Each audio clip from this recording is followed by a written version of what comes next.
wish that had been Deborah Hill's hand again, like it was in the first one. But But you would know.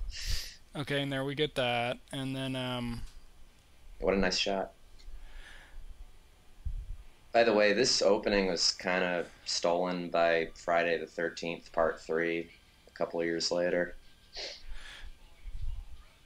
yeah, when we get to a boring segment or something, we're gonna have to talk about sequels in this period. Oh, and she sees the blood. Look at that, with Coke in the shot the whole time. Let's do it when we get to the security guard getting killed, because that Okay, takes forever. all right, let's not forget. And this sequence here, the way they shoot, Well, maybe this not the this this is new moving. Carpenter footage, I think. This whole murder of the girl next door, Carpenter shot when he was brought in after Rosenthal made his first cut because he thought it didn't have enough killings in it. Well, right, but that he wasn't brought in. He said that he didn't have enough killings in it, and then Oh like yeah, he brought himself he in. brought himself in.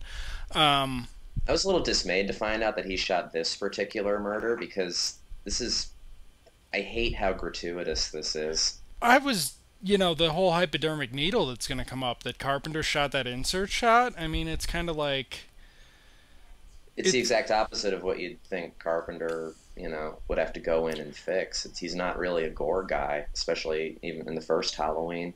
But he kind of he said, in his words, he said he sort of knew he needed to compete with Friday the 13th now and add some gore.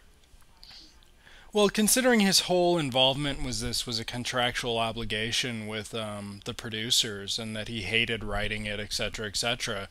I'm sure he was pretty disaffected while he was working on it. Um, Yeah. Especially adding the relationship between Michael Myers and Jamie Lee Curtis in this one, which is Well, that just makes all these killings more gratuitous because in the first one it's sort of random who Michael Myers is killing, and that's part of why it's scary. But if in this one we're supposed to finally understand that it's not random, it's all targeted at Laurie, then it makes even less sense how he seems to be going out of his way so much to kill other people. right. Well, we were talking about at one point. I think we didn't record it. How we hadn't seen H2O in like 10 years. That Hmm. even puts it further. That it's when the people turn 18, he kills them, or 17, or whatever, regardless of gender. That's when he killed the first sister. That's when he tried to kill Lori. That's when he tries to kill. Oh, there we go. I think you see too much of him also by Yeah, showing it. Yeah. that close up on They the should have they face. should have Yeah. they should have hit him a little longer because I like how when you see him in the kitchen stealing the knife, it's Well, he's a front lit in that shot too, and it kills the mask being scary when you can see the detail of it. yeah. Incidentally, a lot of people think that it was a different mask, but in this one, but it was actually the same one. It had just deteriorated a little bit, and that's why it looks a little different. I think it has a little less hair. The hair also changed color a little, right? Yeah, but it actually is the same mask from the Yeah. first movie. So. But they maybe they would have been better Look off at that getting. wig. Look at that wig. She looks like Eddie Murphy in drag. Um,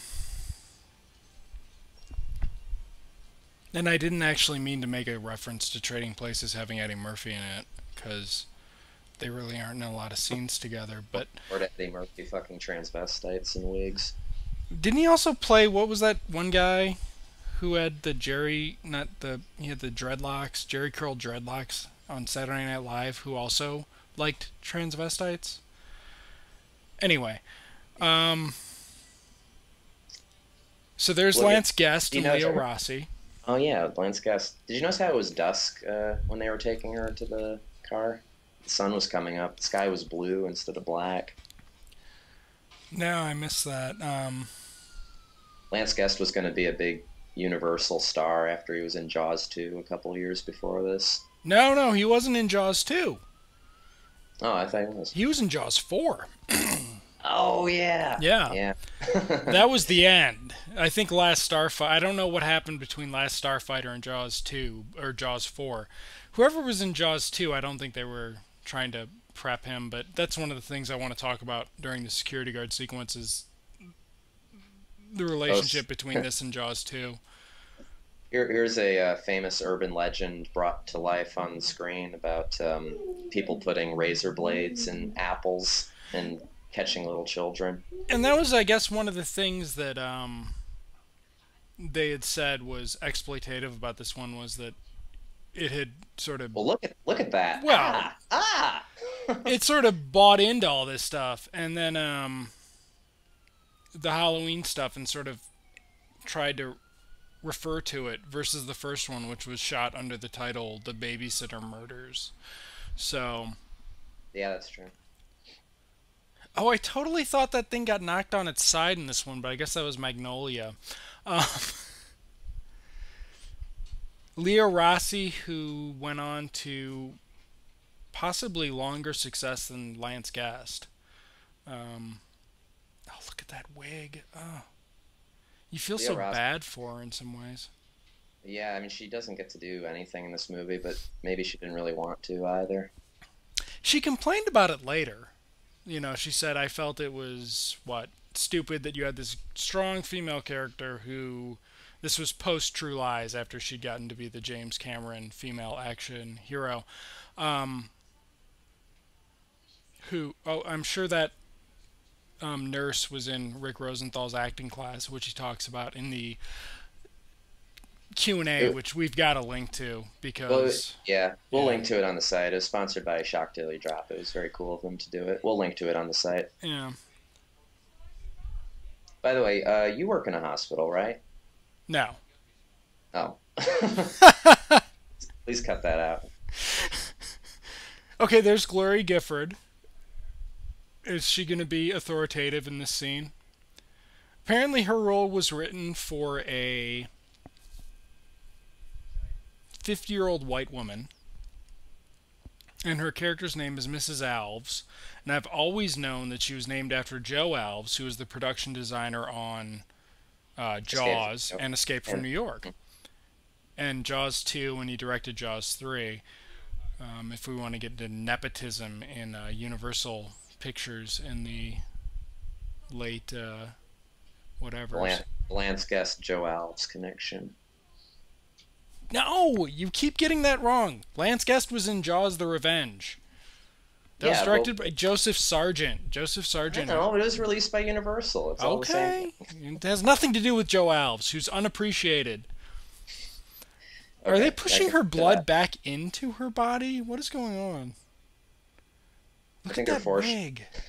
they're foreshadowing the penetration of more flesh to come. Do you think Rick Rosenthal knew the word foreshadowing Oh, at this point? Oh, Charles he Cyphers must. from the original From the as original. Sheriff Brackett. And they Is it? mention that he's only in this until they find his daughter's body, and that's somewhat illogical considering he's the sheriff. But then we bring in Hunter Von Leer, who I'm sure was in Surf Vacation from Universal the next summer. Surf Vacation. I'm making that up. I have no idea, but what else would Hunter Von Leer have been in besides this? And he gets his own title card in this.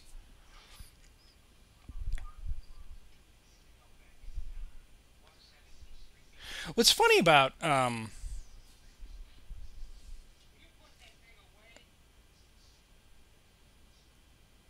no, we can't have any dead air because everybody always complains during audio commentary reviews when there's Well, dead air. I agree. I wish that it had been Charles Cyphers and Donald Pleasance running around instead of Hunter Von Leer. Oh, this is really violent and gratuitous here. The Oh, the death of Ben Tramer, who's the oh, only boy who likes Laurie Lori. Strode. Yeah. Yeah, when they find out later, it's actually so that this really is the worst night of her life. Did she find out that he died? I don't know. No, no, but in the character's life, you know. So I kind of like this because, well, if Michael Myers stole the mask,